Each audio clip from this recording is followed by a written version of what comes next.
Well, let's bring you more on the breaking news. You can see running at the bottom of your screen, Flight Centre has issued an immediate stop sell on SAA tickets. Let's now speak to an expert on this. Yanni Rousseau is the head of the School of Economic and Business Sciences at WITS. Mr. Rousseau, thank you very much indeed for your time in joining us. I want to be clear on this. This is not a case of Flight Centre not selling tickets for SAA and their passengers. They simply aren't insuring them. Can you help me understand exactly why and what that means? Good evening, Gareth. This is indeed a recommendation of Flight Centre that clients should not buy tickets to use SAA for flights, but should rather use other airlines, because underlying insurance, for instance flight insurance, or for instance insurance against flights being cancelled, can no longer be issued on Flight Centre tickets. So this is essentially a risk for anyone booking with SAA. If your flight gets cancelled, you're not going to get that potential refund, is essentially what this is. Mr. Rousseau, I'm curious to hear from someone in your field what this does for a business like SAA. They've just come off a bashing the past few weeks with that widespread strike. I imagine a business like SAA didn't want this at such a late hour going into December.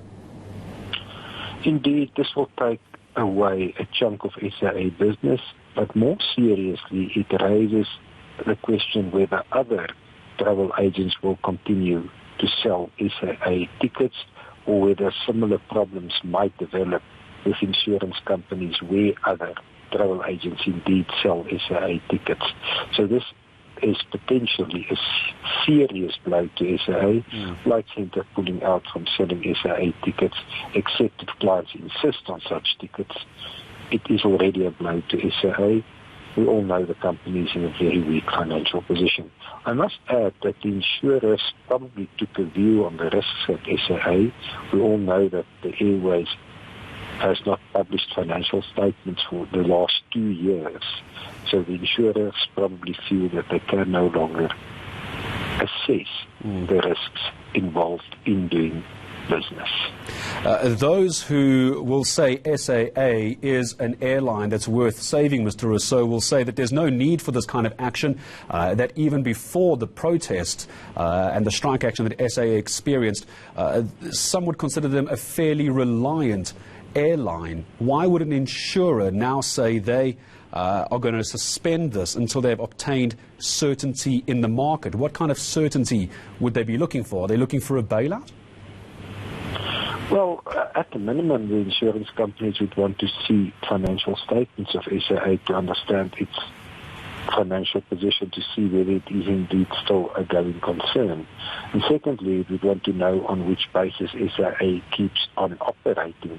We know, even without the financial statements, that the airline has made massive losses over the past 5 years.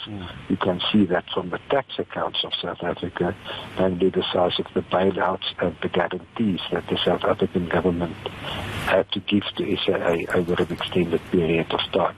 So even without financial statements, it's clear that something very big is wrong financially at the company, and insurance companies respond to such risks.